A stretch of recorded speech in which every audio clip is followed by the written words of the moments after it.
Assalamualaikum warahmatullahi wabarakatuh. Perkenalkan, saya Siti Sifafozia dari 3C Ilmu Komunikasi.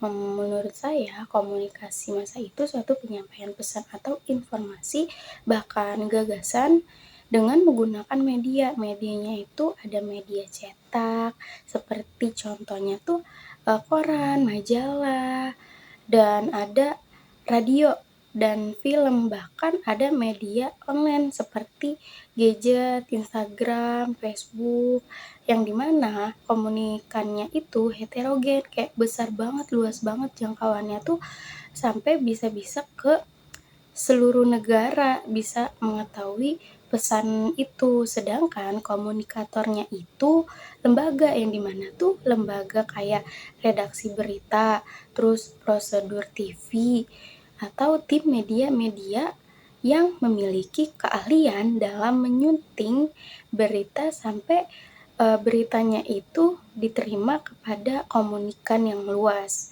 Nah, komunikatornya ini nggak bisa sembarang ngasih informasi kayak asal ngomong, karena ada proses panjang dari produksi itu menyaringkan informasi sampai ke publikasi. Makanya nih mereka harus punya sifat-sifat tertentu yang benar-benar karakteristiknya tuh sesuai dengan keahliannya, dan kayak paham biaya produksi, mencatat setiap pengeluaran biaya, dan serta dia tuh mampu, si jurnalis tuh mampu ngatur proses yang rumit dan bisa bersaing buat narik perhatian masyarakat. Jadi komunikator tuh harus berlomba-lomba dalam menarik perhatian masyarakat untuk benar-benar mendengarkan berita tersebut. Kayak contohnya tuh mereka bikin judul yang menarik, judul agar orang-orang tuh benar-benar tertarik. Kadang banyak sih sekarang yang manipulatif judul tapi faktanya beda, tapi tujuannya itu cuma buat bikin menarik, dan itu pembohongan publik. Kadang ada yang terjadi seperti itu. Jadi komunikasi massa itu sebenarnya nggak face to face, dia itu malah satu arah doang, nggak ada feedback dari komunikan dan komunikatornya. Terus setiap hal itu ada fungsinya. Nah, komunikasi massa juga memiliki fungsi loh. Fungsinya itu terdapat pada Undang-Undang Nomor 41 1999. Pertama, dia tuh fungsinya buat nyampein informasi. Nah, ini tuh fungsi yang paling mendasar banget. Jadi selain memberikan informasi berita, dia juga mendidik terus misalnya lewat tayangan dokumenter atau berita yang bermanfaat, menghibur, kayak film, musik, atau acara TV. Nah, podcast yang sering viral di YouTube itu termasuk komunikasi massa. Jika kita tertarik untuk mendengarkannya, pengawasan sosial itu ada dari fungsi komunikasi massa, yaitu tentang investigasi, sehingga muncullah efek. Setelah kita mengonsumsi fungsi-fungsi itu, maka terjadilah efek, yang dimana efeknya itu mungkin kita bisa merasa emosi dari berita yang terjadi, terus atau kita tanpa sadar otak dan hati kita tuh sebenarnya lagi dipengaruhi sama si media itu. Kayak kita jadi lebih tahu, lebih mikir, terus ngelakuin sesuatu. Nah, kalau ini yang disebut efek komunikasi massa. Terus ada yang namanya perbedaan kodes dan konten. Nah, kalau konten itu isi pesannya makna kayak mau disampaikan, kayak ada sebuah video, terus di dalam video itu memiliki makna, dan itu bisa disebut konten. Kalau kodes itu bentuk atau simbol yang dipakai buat nyampein pesan, jadi bisa berupa kata-kata kodenya, gambar atau suara, musik, bahkan video, itu namanya kode. Tapi sebelum pesan itu sampai ke masyarakat, pasti ada prosedurnya, kayak cara-caranya tuh seperti apa. Nah, di sini peran gatekeeper itu menyaring informasi, bisa gatekeeper ini tuh bisa editor, prosedur, pimpinan redaksi, pokoknya orang-orang yang nentuin berita, yang mana berita itu tuh boleh tayang atau enggak gitu. Jadi kalau kita mau publikasikan berita, maka kita harus nentuin maka kita harus nentuin berita mana yang boleh tayang, mana yang enggak. Kayak kita nanyanya itu ke gatekeeper.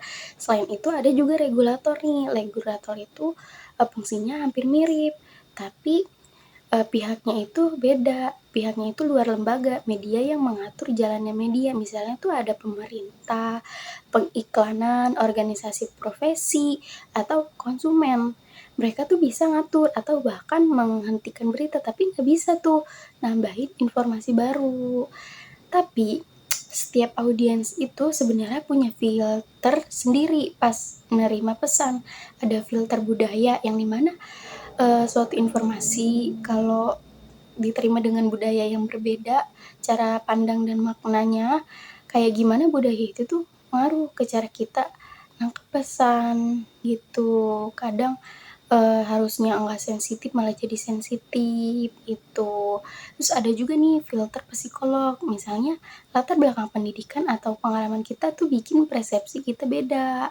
Beda dalam memaknai suatu pesan. Selanjutnya itu ada tentang etika. Etika yang harus dimiliki oleh jurnalistik atau yang harus dimiliki oleh lembaga-lembaga komunikasi massa, yang dimana tuh pasti dan harus dia itu jujur, bertanggung jawab atas berita yang mau disiarkan, ataupun sekalipun ada masalah dari berita itu, dia tuh harus benar-benar bertanggung jawab. Orang yang kerja di media kayak jurnalis atau penyiar tuh yang menentukan jurnalis bertanggung jawab kayak atas apa yang dikirim, disiarkan, gak boleh asal tayang atau nulis cuma buat viral, tapi harus mikirin nih dampaknya ke publik gitu. Terus pers, ada yang namanya pers. Pers itu memang bebas. Bebas, tapi bebas yang bertanggung jawab. Artinya media tuh boleh mengkritik, boleh menulis apa saja, tapi tetap harus sesuai kode etik dan tidak merugikan orang lain. Masalah etis dalam komunikasi massa mencangkup seperti ada kejujuran, dan itu wajib banget harus dimiliki sikap jujur, tidak menerima suap. Ada beberapa kasus yang seorang jurnalis menerima suap, uh, tapi sebenarnya si jurnalis itu tuh mau tidak mau dalam menerima suap. Jadi sebuah perusahaan tuh memperbaiki citra perusahaannya. Jadi di mana jurnalis itu harus benar-benar memberikan berita yang positif, dan itu harus menerima suap. Dan jika memang menerima suap, seorang jurnalis harus benar-benar bertanggung jawab atas apa yang dilakukannya. Dan tidak ada plagiat yang begitu besar, dan menjaga kepentingan publik dan menjaga rahasia narasumber. Dia itu harus adil. Adil yang dimana tuh adil ini objektivitas beberapa media memberikan secara seimbang dan berdasarkan fakta.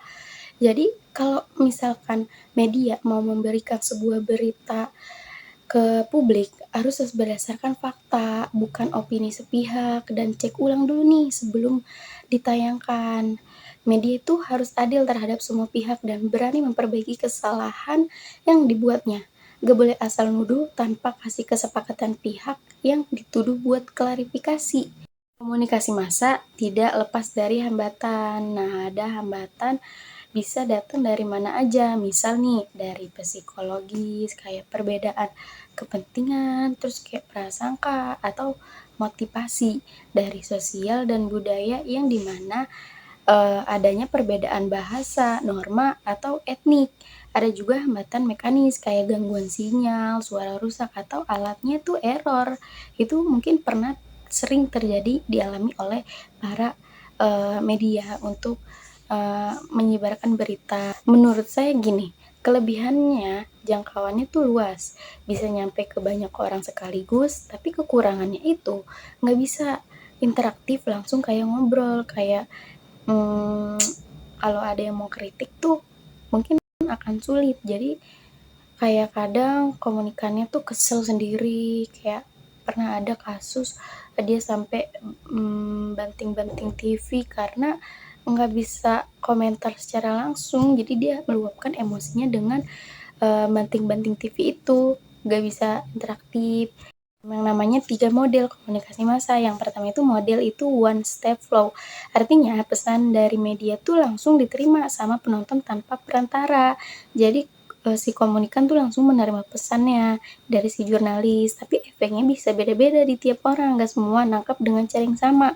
Terus ada model kedua itu tuh two step flow. Di sini muncul yang namanya opini leader, yang dimana opini leader itu seorang pemimpin opini. Jadi pesan dari media tuh nggak langsung ke masyarakat, tapi lewat orang yang dipengaruhi dulu. Nah, orang inilah yang nyampein ulang ke masyarakat dengan versinya sendiri. Misal influencer, tokoh masyarakat, atau orang mendapatkan sering didengar. Jadi jadi suatu pesan ingin didengar kepada komunikan yang luas, jika memang itu penting, maka seorang media harus membutuhkan orang-orang penting juga untuk agar pesannya itu bisa didengar. Kayak contohnya gue ngefans sama Nagita Slavina, terus gue tuh mau dengerin dia gitu. Nah, terus yang ketiga itu ada multi step flow. Model alirannya tuh banyak, versi yang lebih kompleks, jadi alurnya tuh bisa bolak-balik. Media nyampein pesan ke masyarakat, terus masyarakat juga bisa ngasih pengaruh balik ke media. Intinya semua itu saling mempengaruhi. Nah, kan yang di awal tadi udah disebutkan dengan adanya media apa saja, tapi di sini saya akan menjelaskan bahwa media juga ada sejarah-sejarahnya. Nah, yang itu ada surat kabar atau bisa disebut koran. Kalau menurut saya tuh surat kabar ini media yang isinya berita, opini, sama iklan. Jadi tuh beritanya itu eh, kurang minat bacanya untuk zaman sekarang. Tapi kalau zaman dulu tuh koran menjadi nomor satu untuk membaca berita. Biasanya terbit tuh tiap hari dan jadi sumber informasi utama. Dulu waktu zaman Belanda, koran isinya cuma berita resmi pemerintah kayak pengumuman atau lelang. Belum bebas kayak sekarang pas Jepang masuk. Nah, koran malah dijadiin alat propaganda, yang dimana buat muji-muji Jepang gitu. Nah, setelah Indonesia merdeka, mulailah muncul banyak surat kabar baru yang isinya lebih bebas. Ada yang berani kritik pemerintah juga. Majalah itu sepertinya kayak mirip koran aja, cuma bedanya majalah tuh isinya lebih menggunakan ada gambar-gambar kayak yang menarik buat dibaca. Majalah tuh biasanya punya tema khusus. Terus majalah itu mirip koran, cuma bedanya dia tuh terbit dari lebih lama, bisa mingguan atau 2 minggu. Kan kalau koran kan sehari kan banyak produksinya, isinya juga lebih ringan dan menggunakan gambar-gambar, jadi menarik buat dibaca. Nah, radio itu ada media elektronik yang paling tua, tapi sampai sekarang masih banyak banget yang dengerin. Kayak keunggulannya tuh radio bisa didengerin di mana aja, di mobil, di rumah, bahkan pas kerja. Dulu waktu zaman Belanda udah ada siaran radio pertama. Tapi selalu setelah Jepang datang tuh radio diambil alih terus buat propaganda. Terus ada zaman sekarang yang sudah canggih, itu TV. Media TV ini sekarang media paling ngaruh dalam kehidupan. Jadi hampir semua orang tuh pasti nonton TV, isinya lengkap banget, udah ada berita, hiburan, sinetron, film, musik, dan iklan.